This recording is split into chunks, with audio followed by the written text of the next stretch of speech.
बिस्मिल्लाहिर्रहमानिर्रहीम। अस्सलाम वालेकुम नाज़रीन, आप यूट्यूब चैनल देख रहे हैं। मैं इमरान खान हूँ। सबसे पहले जो इमरान खान साहब के हवाले से चेमगोइयाँ हो रही थी कि मुज़ाकरात कैसे होने हैं, एस्टेब्लिशमेंट के साथ क्या इमरान खान मुज़ाकरात करेंगे, वो क्या शराइत होंगी जिनके ऊपर मुज़ाकरात होंगे, आज कुछ चीज़ें सामने आई हैं। देखें, इमरान खान सबसे बड़ा पॉलिटिकल लीडर है पाकिस्तान में इस वक्त। वो जेल के अंदर बंद है। बराह रास्त आप इमरान खान का स्टेटमेंट कोई सुन नहीं सकते। तो होता यह है कि आप तक वही इन्फॉर्मेशन पहुंचती है, जो लोग जाते हैं इमरान खान साहब से मिलते हैं, उनसे सुनते हैं, वहाँ लिखने की भी इजाज़त नहीं है।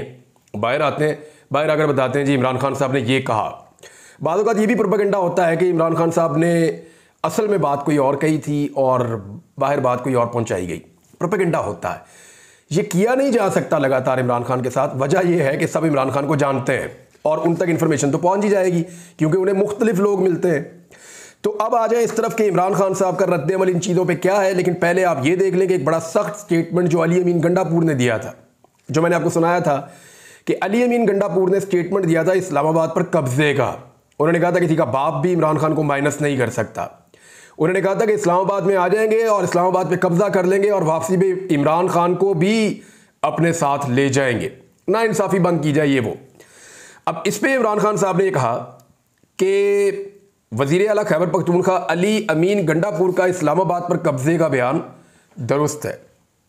यहाँ से पता चलता है उनके मूड का और उनकी एग्रेशन का, कि यानी जो आदमी मुज़ाकरात करने जा रहा होता है या जो आदमी मुज़ाकरात की कोशिश कर रहा होता है वो चीज़ों को टोन डाउन करता है, वो चीज़ों को नरम करता है। लेकिन यहाँ तो कोई और कहानी है। इमरान खान साहब जो है वो अग्रेशन में आ रहे हैं। अडियाला जेल में सहाफ़ियों से उन्होंने बात की। लाजमी बात है, ये सवाल तो होना था। उन्होंने कहा कि मेरी मीडिया टॉक पर पाबंदी लगाकर मेरे बुनियादी हुकूक ख़त्म कर दिए गए हैं। मैं इदारों को कैसे नुकसान पहुंचा सकता हूं? सुप्रीम कोर्ट में हमारी पटिशन ज़ेरे इल्तवा है जिन पर समाअत नहीं की जा रही। मेरे दौरे हुकूमत का मौजूदा दौर से मुवाजना नहीं हो सकता। मुल्क के जो हालात हैं इनमें सरमायाकारी ही बचा सकती है। मैंने अली अमीन गंडापुर, उमर अयूब और शिबली फराज के अलावा किसी को भी एस्टेब्लिशमेंट से बात करने का इख्तियार नहीं दिया। ये पाकिस्तान तहरीक इंसाफ सारी की सारी सुन ले कि इन तीन बंदों के बाद या इन तीन बंदों के अलावा कोई और कहीं एस्टेब्लिशमेंट से बातचीत करता हुआ दिखाई दिया या सुनाई दिया या रिपोर्ट हुआ, उसको फिर इमरान खान की तरफ से इजाज़त नहीं है। वो अपनी मर्जी आपके तहत एस्टेब्लिशमेंट से बात करना चाहता है अपने किसी मामले में तो वो करता रहे। अच्छा, ऐसे लोगों को मैं जानता हूँ जो लोग राब्ते में रहते हैं और राब्ते उनकी मजबूरी है। लेकिन यहाँ इमरान खान साहब ने जो नाम दिए ऑफिशियली वो तीन है। अली अमीन गंडापुर वज़ीर आला खैबर पख्तूनख्वा के, उमर अयूब सेक्रेटरी जनरल है पार्टी के, इमरान खान साहब के बड़े काबिल भरोसा पार्टी के जो है वो रहनुमा है। और उमर अयूब के बारे में देखें, मैंने उमर अयूब को खुद डंडे खाते हुए देखा और टिका के डंडे खाते हुए देखा। लेकिन आफरीन है 25 मई 2022 को इन्होंने इतने डंडे खाए कि ये वहाँ पे अकेले फंस गए बहुत सारे पुलिस वालों के बीच में। लेकिन ये शख्स भागा नहीं वहाँ से, बल्कि इमरान खान साहब के लिए वहाँ डटा रहा। तो उमर अयूब का इमरान खान साहब से एक बड़ा रिलेशन है। शिबली फराज साहब, बहुत कम लोग जानते हैं कि इमरान खान का और उनका रिलेशन क्या है और इमरान खान साहब शिबली फराज साहब पे कितना एतमाद करते हैं। इनके अलावा किसी और को इमरान खान साहब ने एस्टेब्लिशमेंट से बात करने का मैंडेट नहीं दिया। उन्होंने कहा मुझे 30 मिनट मिलते हैं मुलाकात करने के लिए, उतनी मुझे इजाज़त मिलती है। मैं पब्लिक अकाउंट कमेटी के चेयरमैन के नाम पर मजीद मुशावरत करूंगा। ये आपको पता फड्डा पड़ गया था। पहले शेर अफजल मरवत साहब का नाम आया, फिर हामिद रजा काज़मी साहब का नाम आया। अच्छा, शेर अफजल मरवत साहब का एक अपना अलग किस्म का स्टाइल है और उनके बारे में अलग तहफ़्फ़ुज़ात हैं हुकूमत को। हामिद रजा काज़मी साहब हैं, वो आप उनको भी जानते हैं और वो पंजाब में पाकिस्तान तहरीक इंसाफ या इमरान खान साहब के साथियों में एक बड़े मुतहर्रिक इंसान है। बड़ी मुश्किलात इन्होंने भी देखी हैं, इनकी फैमिली ने भी देखी हैं।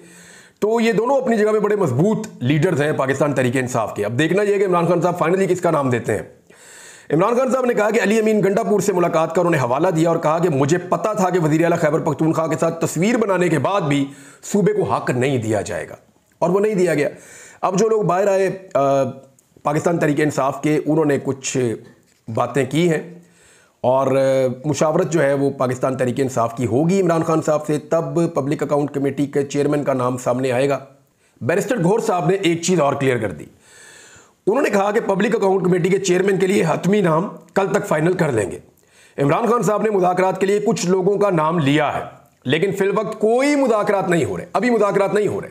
उन्होंने नाम ज़रूर लिया है। अडियाला जेल के बाहर शेर अफजल मरवत के हमरा वो प्रेस कॉन्फ्रेंस कर रहे थे और उन्होंने कहा कि अडयाला जेल में आज तफसीली मुलाकात हुई इमरान खान साहब से, और आज जेल इंतज़ामिया ने मीडिया से बात करने से रोका इमरान खान को। हमारे काफ़ी सारे वकला को आज जेल के अंदर नहीं जाने दिया गया। अब जिनके मुज़ाकरात हो रहे होते हैं या जिनकी एस्टेब्लिशमेंट के साथ डील हो रही होती है, उनके ऊपर इस तरह की सख्तियाँ तो नहीं होती। मुझे अच्छी तरह याद है कि जनरल बाजवा के दौर में नवाज शरीफ साहब के ऊपर, मरीम नवाज़ के ऊपर, शहबाज साहब के ऊपर किस किस्म की अनायतें और नवाजिशें थी जेलों के अंदर। मैं एक दिन गया नैब लाहौर के दफ्तर में, खबरें इकट्ठी करते करते, हम सहाफ़ी जो है ना वो हर जगह फिरते रहते हैं। मैं नैब लाहौर के दफ्तर में गया खबरें इकट्ठी करने के चक्कर में, तो हमजा शहबाज साहब बाहर बैठे हुए कुर्सी पे धूप सेक रहे थे और बड़े मज़े से बैठे हुए थे। ओपनली लोग आ रहे जा रहे। तो मैंने उनसे पूछा, मैंने कहा जी ये तो हमजा शहबाज साहब हैं। उन्होंने कहा जी बिल्कुल, आज उनका मूड है बाहर बैठने का, तो वो बाहर आकर बैठ गए। उन्होंने कहा जी मुझे धूप में बैठना है थोड़ी देर, तो उनको हमने मौका दिया है, वो बाहर आकर धूप में बैठ गए हैं। तो ऐसी सहूलतें कैदियों को नॉर्मली नहीं मिलती। मैंने तो सूरज भी नहीं देखा इतना लंबा अरसा। तो एस्टेब्लिशमेंट के साथ जिनके मुज़ाकरात हो रहे हों या जिनकी बातचीत हो रही हो, उन्हें क्या सहूलतें मिलती हैं वो अगर आपको पता चल जाए तो आप सारे चाहेंगे कि आपको गिरफ्तार किया जाए और एस्टेब्लिशमेंट के साथ आपके मुज़ाकरात चलते रहें ताकि आपको भी वो सारी सहूलतें मिलें। बैरिस्टर गौहर ने कहा कि आज मुलाकात में इमरान खान साहब ने वाज़े कहा है कि मुज़ाकरात के बारे में पार्टी के किसी लीडर को कोई हदायत नहीं दी और ना ही हमारे बैकडोर किसी से कोई मुज़ाकरात हो रहे हैं। इमरान खान साहब ने एक और बात की, ये शेर अफजल मरवत ने बताया। उन्होंने कहा कि इसहाक डार के मामले पे इमरान खान साहब ने कहा कि वो नवाज शरीफ का फ्रंट मैन है, इसीलिए इसे डिप्टी वज़ीर आज़म बनाया गया है। चेयरमैन पब्लिक अकाउंट कमेटी के नाम पर मुशावरत जारी है। शेर अफजल मरवत का नाम भी फहरिस्त में शामिल है, कल तक फाइनल कर लेंगे। दो स्टेटमेंट नाजरीन दिए हैं अख्तर मेंगल साहब ने। ये बलूचिस्तान के बड़े लीडर हैं और इनकी अपनी एक जमात है, बड़े तगड़े सियासतदान हैं। उनके दो स्टेटमेंट हैं, दोनों मैं आपको पढ़ के सुना देता हूं एज इट इज। पढ़ना हो तो सर उन्होंने पढ़ लेना जाके। फिर एक उन्होंने कहा कि इस मुल्क में मीडिया, अदलिया, पार्लियामेंट, आईन, तकरीबन हर एक इदारे की बहाली की तहरीकें चली हैं। कभी ख्वाब में भी नहीं देखा था कि फौज की बहाली की तहरीक चली हो। मुल्क के तमाम इदारों की आज़ादी GHQ में कैद है। ये एक स्टेटमेंट है जनाब, और ये दिया है अख्तर मेंगल साहब ने। इनका दूसरा स्टेटमेंट भी मैं आपको बता देता हूं। अख्तर मेंगल साहब का दूसरा स्टेटमेंट है कि इमरान खान दमादम मस्त कलंदर का ऐलान करें, हम साथ खड़े होंगे। एस्टेब्लिशमेंट मियां बीवी के मामलात में भी दखल अंदाजी करती है, अख्तर मेंगल साहब ने कहा। अच्छा, इस दखल अंदाजी से मुझे याद आया कि एक केस और चल रहा है जो बाबर सत्तार साहब की अदालत में है, और वहाँ पे आज एक ऐसी सिचुएशन बनी जिसके बाद पूरे पाकिस्तान में जो शख्सियत सबसे ज़्यादा डिस्कस हो रही हैं वो जनाब मोहतरम जज बाबर सत्तार साहब हैं। इसलिए कि उन्होंने आज एक के बाद एक छक्का लगाया अपनी अदालत के अंदर। और जिस तरह बाबर सत्तार साहब ने आज इस केस को सुना है, ये केस है एक्चुअली ऑडियो लीक्स का, जिसका ताल्लुक है बुशरा बीबी से और साबिक चीफ जस्टिस साकिब निसार के बेटे नजम साकिब से। इनकी जो मुबैना ऑडियोज़ है उस मामले के ऊपर ये केस सुन रहे हैं, और इसमें इन्होंने बहुत सारे महकमों को बुलाया हुआ है। इसमें IB का महकमा है, इंटेलिजेंस ब्यूरो का। इसमें पाकिस्तान इलेक्ट्रॉनिक मीडिया अथॉरिटी यानी पैमरा है, और पाकिस्तान टेली कम्युनिकेशन अथॉरिटी यानी PTA इसके अंदर शामिल है, और इसके अंदर FIA भी एक फरीक के तौर पे शामिल है। ये 4 इदारे वहाँ पे मौजूद हैं। टेलीनॉर ने थोड़ा टाइम मांगा है, वो हो जाएगा, वहाँ से भी रिकॉर्ड आ जाएगा। लेकिन 4 इदारों ने, कल मैंने आपको खबर में बताया था कि इन्होंने जस्टिस बाबर सत्तार साहब को इस केस से अलग करने के लिए दरखास्तें दायर कर दी थी।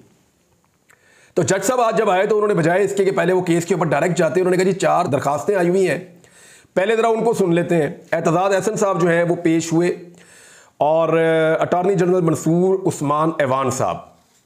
तो एतजाज़ एहसन साहब जो है वो, उनसे अदालत ने शुरू में कह दिया कि जी आप तशरीफ़ रखें, ये 4 मुतफर्रिक दरखास्तें आई हैं, हम पहले वो सुन लें, आप ज़रा बैठ जाएं।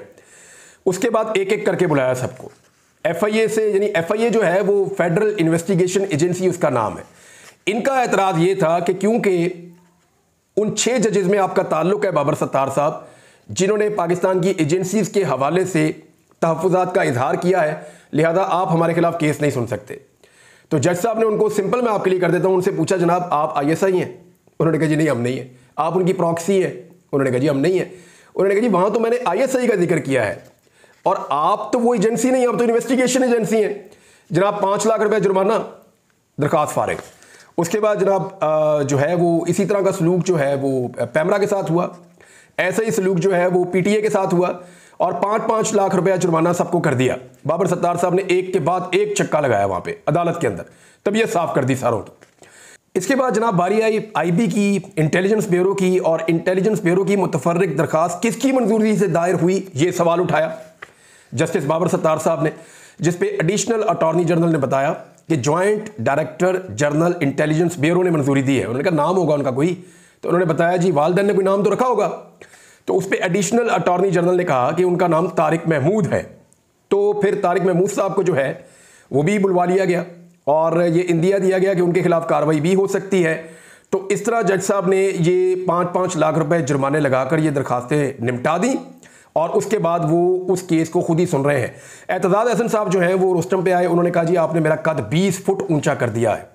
और जितने भी वकला वहाँ पे मौजूद थे उन्होंने वहाँ पे आकर रोस्टम पर जस्टिस बाबर सत्तार साहब की बहादुरी को सराहा है। इसमें एक और चीज़ बड़ी इंटरेस्टिंग हुई, यानी एफआईए से उन्होंने पूछा जज साहब ने कि आपने कैमरे लगाए हैं खुफिया जजों के घरों पे?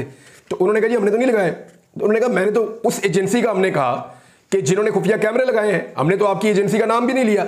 तो इस तरह ये सारे के सारे जो दरखास्तें लेकर गए थे वो वापस इनके मुंह पर मार दी गई और इनको 5-5 लाख रुपए जुर्माना भी हो गया और आईबी के जो ऑफिसर हैं उनको तलब भी कर दिया गया। नाज़रीन, अभी इसहाक डार साहब के डिप्टी वज़ीर आज़म बनने के मामले के ऊपर ही बहस जारी थी और इसको यूं देखा जा रहा है कि नवाज शरीफ ने पाकिस्तान की एस्टेब्लिशमेंट पर दबाव डालकर अपनी लात ऊपर रखने की रवायत को बरकरार रखा है और उन्होंने कोशिश की है कि किसी तरह उनका अपना बंदा जो है वो मेन सीट के ऊपर आकर बैठ जाए और शहबाज शरीफ के बाद पाकिस्तान की सबसे बड़ी सीट उनके पास हो। अब अगर इसहाक डार साहब अपने बॉस के स्टेटस को इस्तेमाल करते हुए माशी मामलात में मुदाखलत करेंगे तो पाकिस्तान की मईशत ख़राब होगी। ये बात शाहिद खकान अब्बासी साहब ने कह दी है और कुछ और लोग ये कह रहे हैं कि इसको टकराव का आगाज़ समझा जाए PMLN और एस्टेब्लिशमेंट के बीच में। मेरे ख्याल में नवाज शरीफ साहब बहुत समझदार हैं, वो एस्टेब्लिशमेंट से लड़ाई नहीं करेंगे और ना वो इस हुकूमत को खोना चाहेंगे, लेकिन वो अपना एक जाली टाइप का बयानिया बनाकर पब्लिक के अंदर अपनी मकबूलियत को वापस लाना चाहते हैं।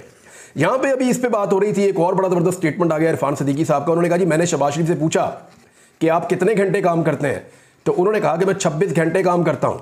मैंने उन्हें कहा कि दिन में 24 घंटे होते हैं, तो उन्होंने कहा मैं 2 घंटे सोता हूँ, यानी 24 + 2 26। यार ये क्या चल रहा है इस मुल्क के अंदर, यानी हद हो गई है।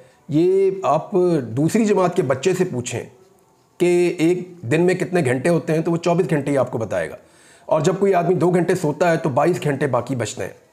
तो शहबाज शरीफ साहब ना दांत साफ करते हैं, ना नहाते हैं, ना बूट पॉलिश, बूट चले वो तो चले खैर है, लेकिन बहुत सारी चीज़ें शहबाज शरीफ साहब जो हैं वो अगर नहीं करते तो शहबाज शरीफ साहब फिर करते क्या है? हर वक्त काम करते रहते हैं, हर वक्त काम करते रहते हैं। यानी 24 घंटे में से 2 घंटे सोने वाला आदमी 22 घंटे कैसे काम कर सकता है?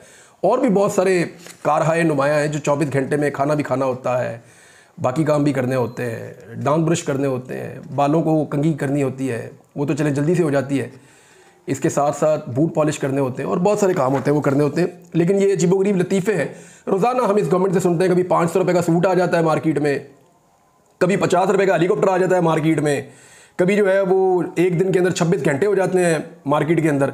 अजीब अजीब चीज़ें लॉन्च कर रहे हैं और लीडर जो है वो इनका नवाज शरीफ है। अब आ जाए जी किसानों के साथ मरीम नवाज़ ने क्या किया। मरीम नवाज़ ने किसानों के साथ वही किया जो शहबाज शरीफ ने किया था। मरीम नवाज़ ने किसानों के साथ वही किया जो नवाज शरीफ ने किया था। ये किसान दुश्मन थे, किसान दुश्मन है और किसान दुश्मन आज तक साबित हुए, ऐसा लगता है कि आइंदा भी रहेंगे। किसान एहतजाज कर रहे हैं लगातार कि जनाब हमारा खर्चा भी पूरा नहीं हो रहा, खुदा के वास्ते जो कीमत मुकर्रर की है उसके ऊपर ही गंदम खरीद ले। ये उसके ऊपर गंदम खरीदने को भी तैयार नहीं है और इनकी गलत पॉलिसीज का खुमियाजा किसान रोज़ाना भुगत रहा है। बाहर से इन्होंने उस वक्त गंदम इंपोर्ट की जब अपनी गंदम तैयार थी, हर काम उल्टा किया और ऐसा लगता है कि कमीशन बनाया गया है, ऐसा कुछ लोग कह भी रहे हैं, मुबैना तौर पे कमीशन बनाया गया है। अब आ जाए आप इस बात के ऊपर कि किसान बेचारे एहतजाज करते हुए पंजाब असम्बली की तरफ जा रहे थे और उनके ऊपर जिस तरह का टॉर्चर किया पुलिस ने, भाग कर आए, उनको मारा। यार ये कौन लोग हैं? ये बेचारे गंदम पैदा करते हैं, ये कपास पैदा करते हैं, ये गन्ना पैदा करते हैं, ये वो तमाम अजनास पैदा करते हैं जिनको आप खाते हैं। आपके घर में बच्चे जो खाना खाते हैं ना, जिस रोटी को हाथ में पकड़ के आपका बच्चा चबाता है तो आपको अच्छा लगता है, वो ये किसान पैदा करके देता है आपको। जो सालन आपके घर में पकता है वो किसान पैदा करके देता है आपको। उसी किसान को आप डंडों के साथ मार रहे हैं। इससे पहले भी जब किसान को मारा तो मैंने एहतजाज किया था और मैंने कहा था कि ये बड़ी सख्त ज्यादती है। आज फिर किसानों को मारा पुलिस ने, ना सिर्फ मारा बल्कि मारने के बाद जीपीओ चौक में खड़े होकर अपनी फतह के नारे लगाए कि हमने जीपीओ चौक को फतह कर लिया है। यानी पुलिस का मोराल ऐसे वापस आएगा कि निहत्ते किसान, मजबूर किसान, गरीब किसान जब वो बेचारे वहां पे पहुंचेंगे और आकर उन्होंने एहतजाज शुरू किया तो किसानों को मारना शुरू कर दिया, उनके ऊपर टॉर्चर किया और उनको भगाकर, उनको पकड़कर वहां चौक पे कब्जा लेने के बाद जीपीओ चौक में खड़े होकर नारे लगा रहे हैं कि हमने इसको फतह कर लिया है। किसको मारा आपने? को इंडियंस को जाके मारा आपने? किसको मारा आपने? वहां किसी और मुल्क को जाकर फतह कर लिया आपने? अपने लोगों को आपने डंडों से मारा है। भावल नगर में आपकी आवाज नहीं निकल रही थी और जो मोराल आपका डाउन हो गया है वो मोराल ऐसे अप करना है आपने। यानी मेरी समझ से बाहर है कि पुलिस का मोराल लगातार डाउन हो रहा है तो किसानों को मार के अप करेंगे, गरीब को मार के अपना मोराल जो है वो ऊपर लेकर जाएगी पुलिस। Very unfortunate. नाज़रीन, अब तक के लिए इतने, अपना ख्याल रखिएगा, अपने चैनल का भी। अल्लाह हाफ़िज़।